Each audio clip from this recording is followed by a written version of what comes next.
It's day 4 of our tour and we're disembarking at 6 o'clock in the morning to go on a horse and cart ride to Nile, another bloody temple.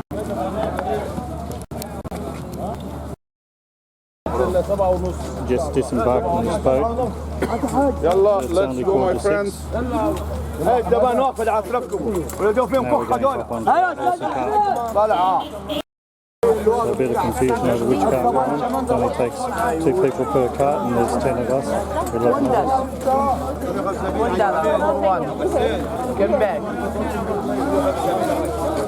we're just organising the horse and cart and we're going to one of the temples.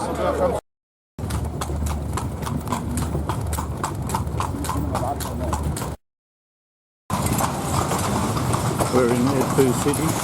We're doing this tour early in the morning because we have to get turn the boat up at 7:45 in the morning, so we have to be back from the tour by that time.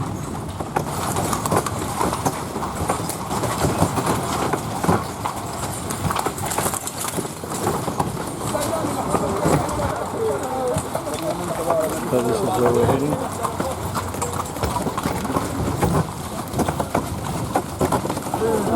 Black number that's uninked.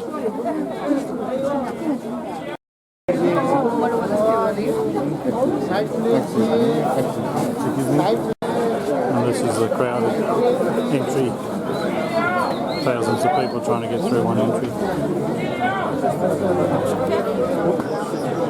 Thousands of people, one entry.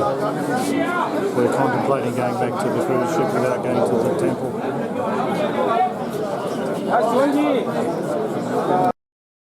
So after about half an hour going through a congested entry, we come out here to the open spaces and to the Edfu temple. As usual, I'm always last. This is the entry into the APT. 140 años. Si queda algo de pintura aquí, la parte superior.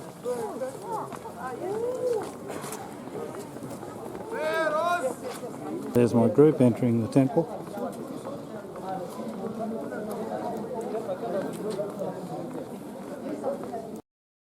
Massive wall with hieroglyphics on it. Back to the Greco-Roman period, to the 1st century BC till the 4th century AD, the temple of Horus, the cult center of the falcon god Horus. Again, I want to remind you of one of the most famous legends in the ancient Egyptian history, the legend of good and bad, of good and evil. During that time, we had 2 main brothers and 2 sisters. Second largest temple in Egypt. The sisters are Isis and her sister Nephthys. The brothers are Set and his brother Osiris. Set was very jealous and he wants to marry Isis, by the way. So he decided to kill his brother. And he made a golden coffin and invited the people for a party and told them the one who's gonna fit this golden coffin is gonna take it for his eternal life. And of course nobody fits but Osiris. Once he get into the coffin, he locked the coffin and killed his brother and cut his body into 14 parts and threw it by the Nile. Isis was crying on her beloved husband and she went all the way down up to the marshes of the delta to collect the parts of the body of her husband, and she succeeded to do that finally, but she found one organ is missing. Of course you know which organ was missing, I've been telling you that before. The most important organ for any man on earth, the penis, was eaten by the fish. That's why you will never ever see a fish on the offering table at all over the temples, by the way. Well, and then she made what we called it the holy marriage or the resurrection. She appears as a bird and she made the marriage with the mummy of Osiris with his erected penis. Through that holy marriage she became pregnant and Horus came. Just entering the temple. This is the 2nd largest temple in the whole of Egypt and the best preserved temple in Egypt.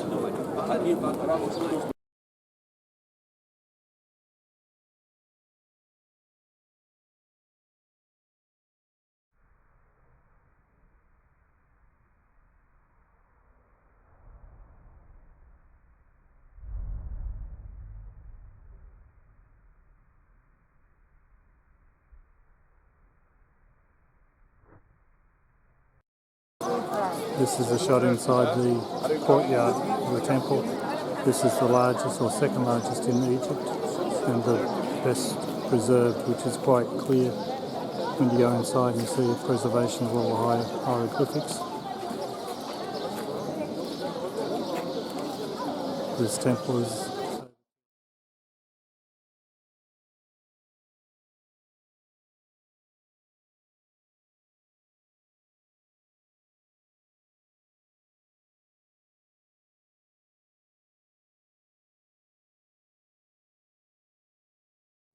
hieroglyphics on the walls telling stories.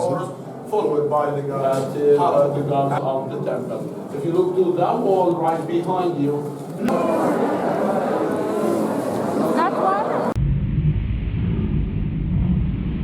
the hieroglyphics were used to tell the history of Egypt. on the wall with the head of the god Horus, and here we have Hathor with the sister and the drums. They are celebrating the victorious on. We move up to the next scene. Edfu temple is one of the most striking and complete of ancient Egyptian temples. Is dedicated to the worship of the god Horus, situated in the western bank of the Nile. Its construction began during the reign of Ptolemy III, 237 BC, but was completed in the reign of Ptolemy VII in 57 BC, so it took 180 years to complete.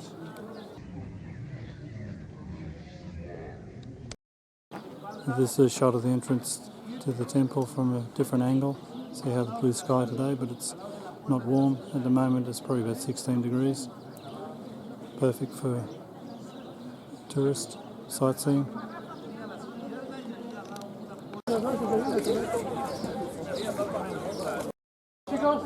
Turning out to be a beautiful day today. Clear blue sky. After this we head back to the boat for 8 o'clock breakfast. So at 7:30 we head back to the boat. There's the array of coaches we've got to choose from, hundreds of them. There's a traffic jam here.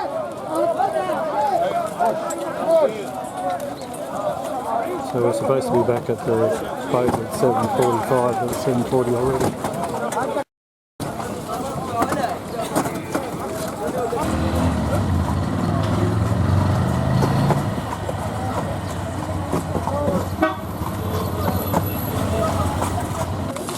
So I've been dropped off at the marina in this boat. Actually not our boat because we've got the one that's adjoining that. So we have to cross through this boat to our boat, which is the Osama.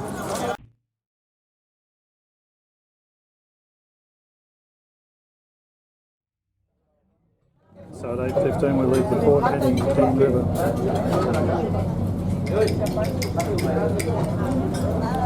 So after a substantial lunch we head down the Nile River, heading north to our next stop. Some of the scenery on the Nile.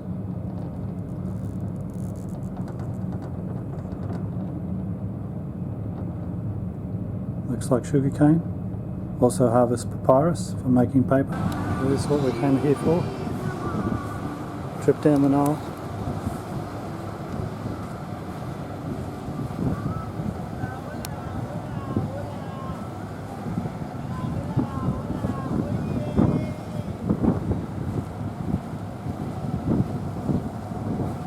Not the only ship going down the Nile.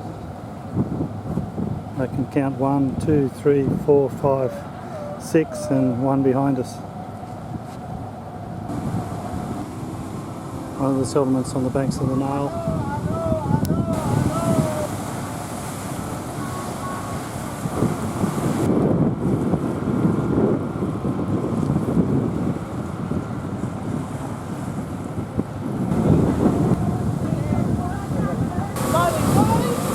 Some boys playing silly buggers here, being dragged along by our ship. They're actually trying to sell stuff to passengers on the ship. I don't know how they figure it out. They throw bundles of goods up onto the ship and people throw them back. Here he is, he's trying to sell this shirt. Crazy. So they throw the product up onto the deck, and the people throw the money down hoping it'll land in the boat. You've got to be desperate. He's going to drop the goods forward to see where they land. Hey, vamos aquí, vamos. Aquí, vamos aquí. Bravo! Yeah, he caught it. And caught the parcel. Now they're going to take off, I think. This is a shot of the daredevils opposite, the boat travelling with us. There they are.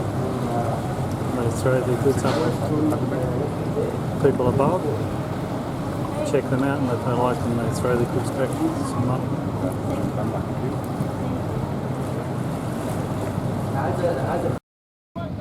And here's these crazy guys just outside my window trying to sell produce to people on 3 floors above on the deck of the ship. Crazy way to earn money. So they display their goods like this, and then hope the people on the boat will ask for them, they throw them upstairs, and then the people somehow throw the money and the goods back, and then they throw the goods back again if they buy them. So here he goes, getting some of the goods out of the bag, and they wrap them up. The people like them upstairs, he wraps them up into a ball and then throws them up 3 stories onto the deck above. So here he goes, throwing the bag, throwing 3 flights, hoping that people like it, and then they throw it back with the money, and he throws it back again with the goods. Quite entertaining. There's our guys, they're going to drift off. They're floating down the Nile for about 3 hours. It's just after 11 o'clock at the moment. Just come by this town here.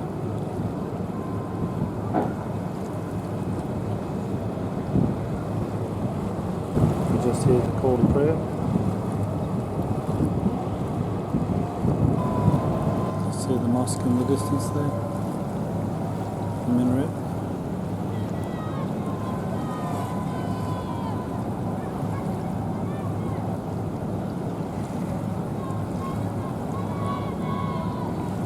Kids waving back there.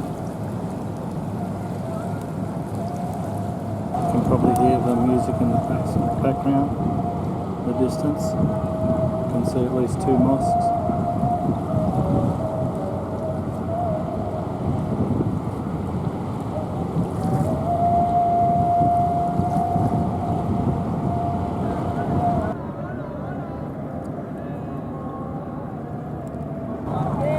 Here's another one of these crazy sellers, going to attach himself to the boat.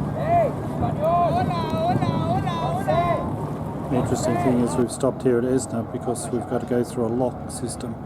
In the distance there is the lock. We have to wait for it to drain. So we're sitting here waiting for the lock. In the meantime, these guys are trying to sell their wares.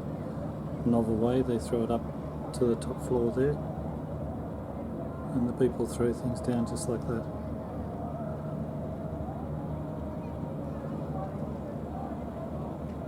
There's another one come down.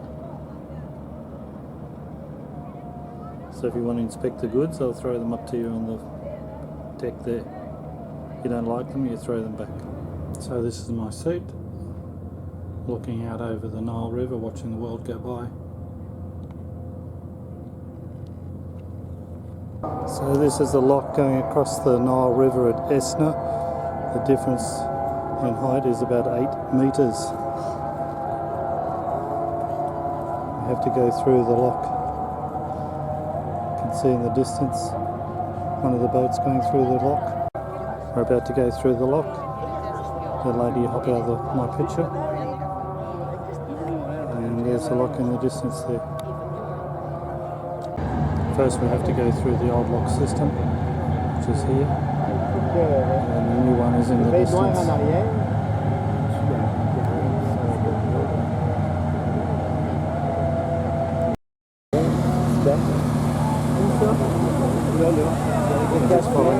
through the lock.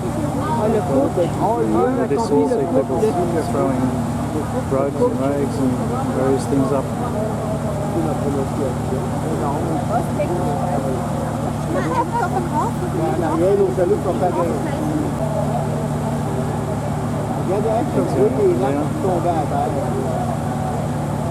Not a lot of space between the lock and the boat. Very tight space.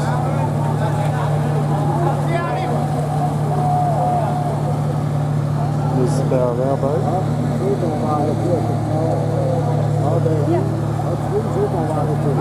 And we're following through the lock.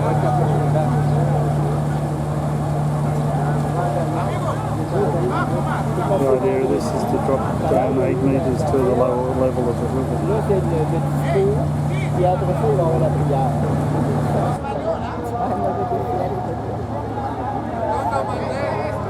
We're just about to end of the lock. Sometimes the throwing's not so good and they miss and lands up in the water.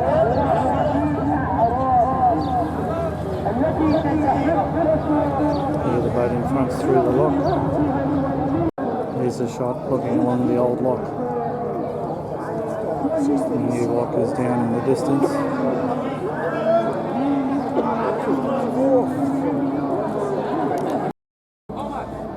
He's looking along the old lock.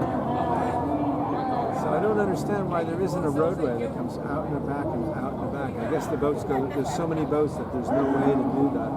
Here's a view from the stern. We've just come through the old lock system and we're going up to the new lock system. So this is inside the old lock system. Probably hear someone giving a speech in the background. Can't just understand a word, but it sounds impressive.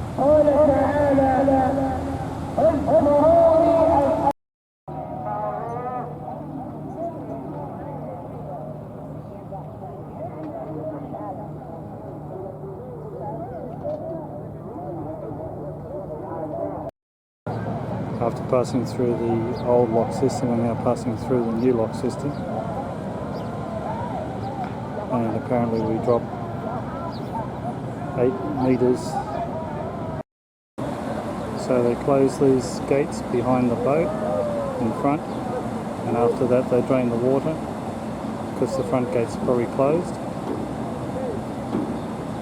So then they drain the water, the boat lowers to the lower level, and then they open the front gates and let it through, stopping any of the water from these gates here escaping into the lock.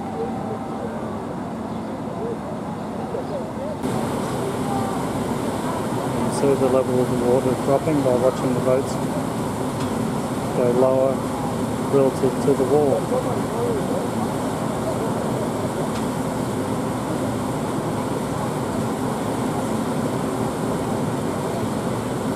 So it's quite a big lock. There's at least 2 boats in here. We look along there. We look now at how low that dinghy is relative to the wall. It's down below the black line.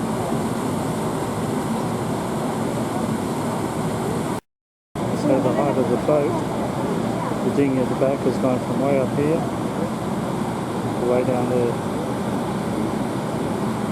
And we're at this level here. The level of the Pot River, and the locks reduce the water level by 8 metres apparently. You can see how much the boat is dropped relative to us.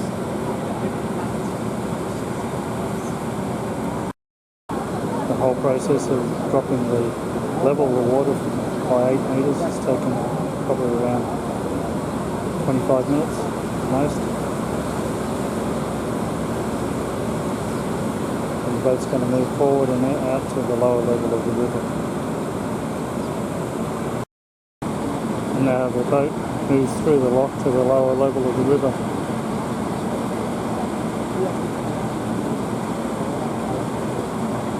A level that's 8 metres lower than the rest of the river where I'm standing. You can see by the sidewalls how far the water has dropped.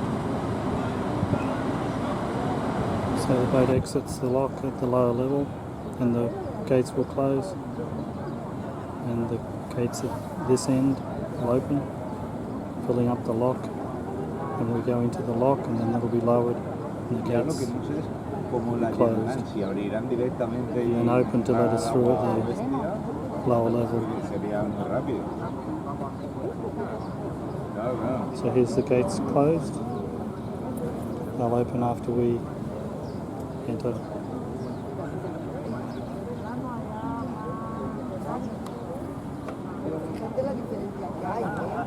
There's the gates closing in the distance, stop any of the water coming in or released. And we're going to raise the level of the lock to take our boat.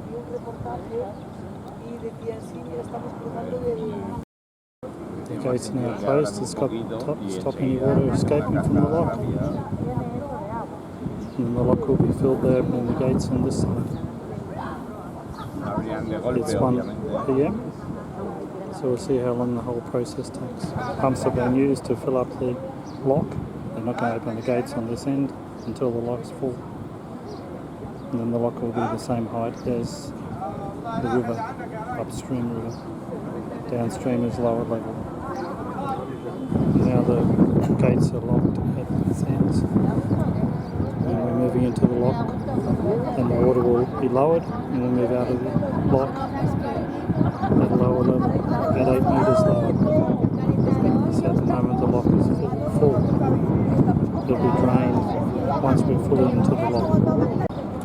So it's taken half an hour. It's now just before 1:30, and we're just passing through the lock at the lower level. This is where the gate was, just up in front there. Open the gate and let us through to the lower level of the river. Apparently 8 metres lower than the upper reaches of the river. So you can see behind us is the boat at the lower level. The dark mark on the walls is the height of the upper reaches. And we're about 8 metres apparently lower than the upper reaches. Just coming through the lock now. The last little bit, see the gates on the left hand side, they're closed. See there's two locks side by side. It looks like all the traffic's going downstream, heading north today. I imagine they have a schedule. And here we are at the lower reaches of the Nile River, heading north down towards Luxor. Luxor is where we arrived tonight, or in Australian vernacular, Luxor. It's now just after 1:30 and lunch is called. Normally it's 2 o'clock, but 1:30 today.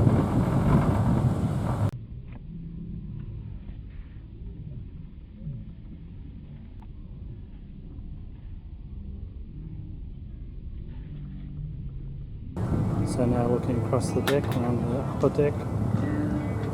A swimming pool in the background with some women who think they were sexy. Maybe 20 years they might have been, 20 years ago they might have been, but not now. Looking over the swimming pool and the river in the distance there. We're at a lower level than we were before. And the view from my bedroom, straight out over the Nile River. It's 4 o'clock and we're still travelling down the Nile. We're going to stop at 5:30 and we're going on another trip to an ABT, and this time will be the Luxor temple. That's 5:30 this afternoon. It's now 5:30 and we're in Luxor and we're going on a night excursion, an ABT, to the Luxor temple. Say goodbye to our boat, 5:30. And a sunset over the Nile. You love listening. And here's the minibus, we're getting to the Luxor temple. And here's the temple, only 30-second drive from where the boat moored. Only been travelling for 30 seconds.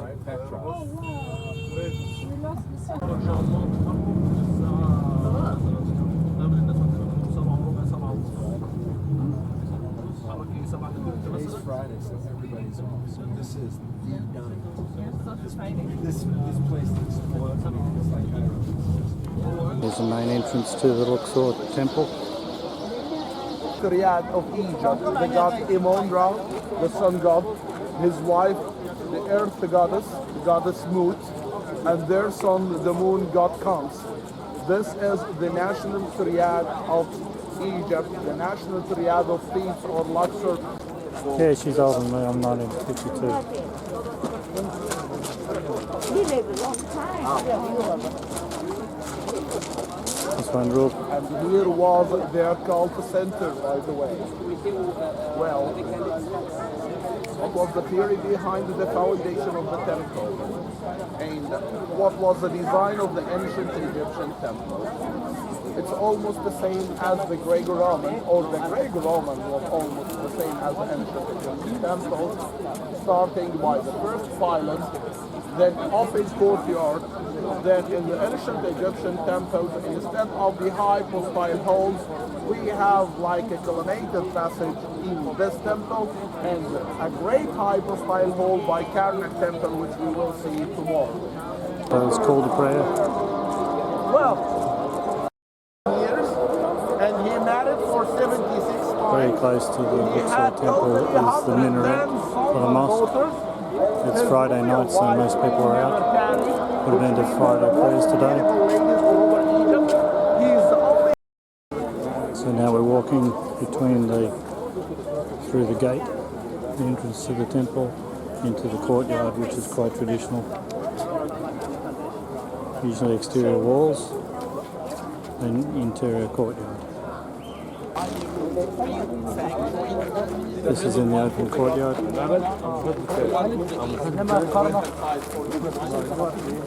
one to the left for the sun, the moon, God comes. Here is the mosque, which dated back to the Fatimid period. And just imagine that when this mosque was built, it was built on a ground floor. That's why I always say, here we have a great harmony of different religions in one place. Ancient Egyptian temple, a mosque, and then we're going to see a lot of pictures. Well, the statues which is between columns, and we've seen a lot of beautiful commemorative statues.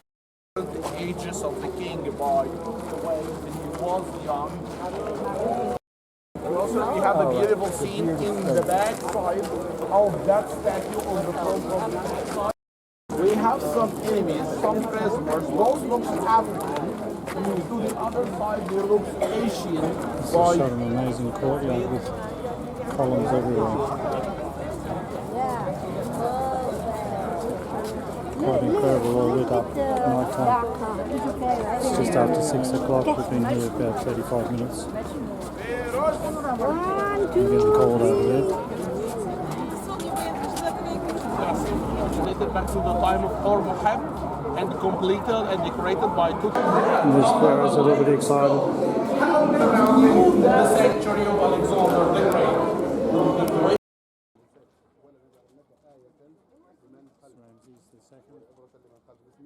Probably the most famous of the pharaohs.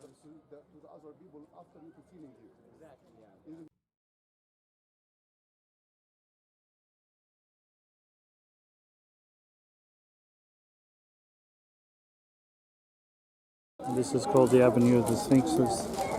Apparently there's 30 sphinx in this road here.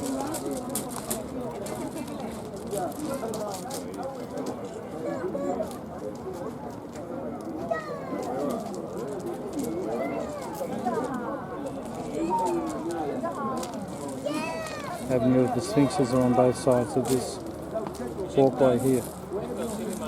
So there's far more than 30, there's probably 30 on each side. I was just told there was 30, but it looked like at least 60.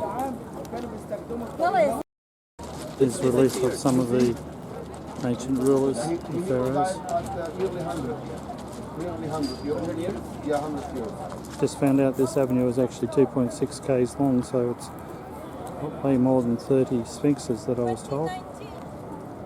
And this avenue was just opened in 1919. So very new. Excavation occurred in, or started in 1949, according to this pictures here.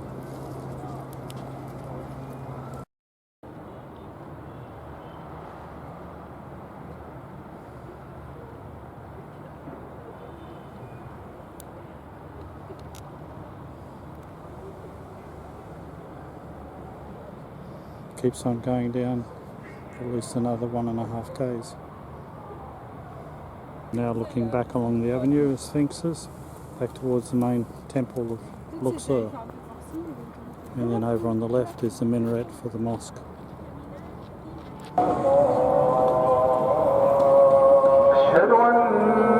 last prayer. And at 7 o'clock we return back to the boat. Dinner at 8 o'clock. So ends day 4 of the tour, back onto the boat at Luxor.